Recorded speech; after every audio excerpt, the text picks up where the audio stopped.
Hey guys, welcome back to Dish Nation. I am super excited because I am getting ready to sit down with ARMIE HAMMER, Lily James, and the cast of Rebecca, hitting Netflix on October 21st. When you're getting into a new relationship, how do you not have these extra ghosts of people and you keep thinking about it? How can I get into a new relationship and just say, you know what, it, I'm going to be myself and not think about all the other people? I got this one. Yeah. You need a car, right? So you're going to go buy a car. You don't want to pay a premium. You don't want to pay the dealership, right? So you go buy a used car. You buy a used car that, you make sure hasn't been salvaged or, totaled or anything like that. But then you get your car and then it's your car and you drive that wherever you want and it's your car now and you don't think about whoever drove the car because you're the one driving it. Hammer, you just blew my mind. Well, it's what I'm here for. Lily, should we bring back the paid companions? Because I feel like there's people that might need them these days. Like, should we bring that back into society? What are your thoughts? I'm friends with all my paid companions. My only friends are people I pay. I only have paid companions. Now, I have to ask you, what was it like working with Prince? What do you remember about working with him? What did you learn from working with Prince? Everything. It was unbelievable. Don't forget that I had never made a film before. And I'd come straight from a field in the countryside in France where I was doing a really serious play. And then suddenly I'm in this world that I'd only, I was obsessed with Prince at the time. I was listening to his music all the time. I just could not believe what was happening.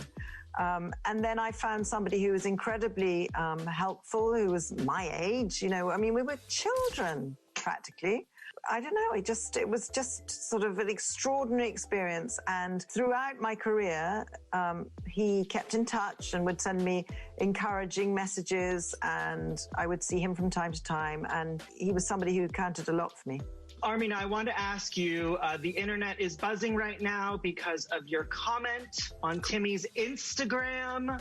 Cool. What did you write, Armie? Armie's comment was, and I quote, "Oh, king eggplant, eggplant, eggplant, droplet, droplet, droplet, heart, heart, heart, flame, flame, flame." I don't think people got the joke. I don't think that people got that I was actually poking fun of how silly everyone on the internet sounds these days. What does king mean? It's just like one of these new Twitter, Instagram things where it's like, we stan king it, like, it's like they use actual English words, but they use them in a context that don't really make that much sense.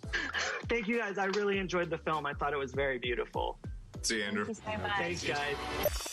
Thanks, guys. Armie, now I know you like poetry, and you made a splash earlier this year when you read poetry on Instagram. If the movie of Rebecca was going to be spoken word, how would you describe Rebecca in a spoken word, very concise poem, ARMIE HAMMER?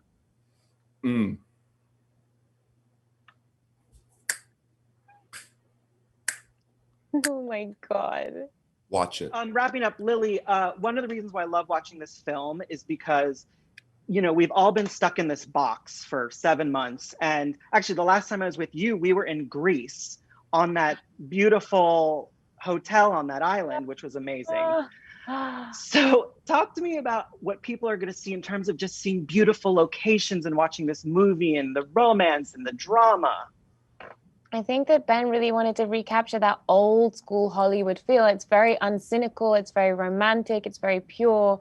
And that's quite rare in films now. I mean, it's not that pure, it's pretty twisted. But we shot in the most luxurious, stunning locations, starting in the south of France, and then ending up in imagine a picture perfect English countryside. And it's Jurassic. I mean, the coastline in Devon and Cornwall, it's so dramatic and wild. And I think it's it's such a beautiful film visually. It's a shame not to see it in the cinema because it's really epic. It has scale. I'm Andrew, Dish Nation. And do you like this Vanna White gesture that I'm doing? Do you like Yes, that? it's very good. Yes, I think the blue is a bit bright, but that's okay. That's, I do what I can, Ann. I do what I can. And your shirt is good with it, It's okay. As long as you approve and don't yell at me, it's all good in my book, so. No, there'll be no yelling today, but just watch. So my first question is, and I feel like you could impart some words of wisdom here, because in this film, there's this ghost of a relationship's past. So how can people go into these new relationships without thinking of that other person from, their new significant other's past? Well, what does it speak to, I suppose? The power of love, the power of knowing you need to be here and you are in the right place. I mean, if we pay attention to those inner voices that are with us all the time, which is what happens in this story. I mean, the things they go through, if they weren't supposed to be together, they wouldn't have been. Let's talk about your costumes in this, because On. Anne, were I've they... never worn anything resembling it. I just kept thinking, what? Julian was astonishing. Yeah, stunning. And you put them on and suddenly you think, oh, I think I understand the character now. Thank you very much for that bit of help. Yes. Were they tight? Was it comfortable? Was it comfortable? That's such a good question. Well, the issue was always the shoes, isn't it? But yeah, they were made comfortable because the costume designer, Julian, that's how he operates. So yes, they were so great to wear. The hair, the makeup, all of it. It's fantastic experience. What are you making of kind of this streaming world we're in right now? We're not having theatrical releases right now. As a performer, as an actor, what do you make of this kind of new world we're in? I love the resilience of this business, of actors, of directors, of producers, filmmakers, writers, everything. It gives so much to a human being's life. I didn't watch things before because there really was never time. Suddenly I'm watching things and thinking, I hate to say it, but I think it's perfectly okay. They're escapes, if it's well done and the world is created in a way that is truthful, you think, okay, I am all in here. Thank you very much. There's enough really scary stuff going on in the world, certainly in America, well, all over the world, of course, lots of suffering, to have the great pleasure of sitting down and connecting with another person's story. Oh, it's the best. Awesome.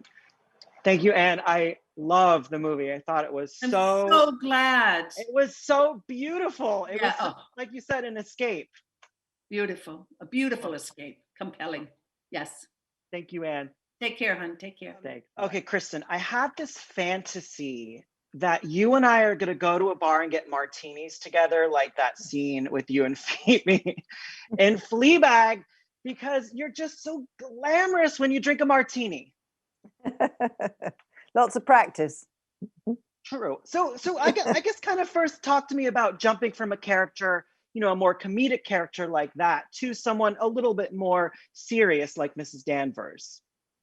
Well, I don't think you really think about whether it's a comedy or it's a drama or a tragedy or whatever. You just sort of say the words, you just you don't think about it in those terms really. So the only thing that was doing Fleabag, for example, was like getting something off my chest. I loved saying those words. Being Mrs. Danvers was more tricky because you're having to conjure up all these really kind of unpleasant feelings of anger and jealousy and disappointment and bitterness, and sometimes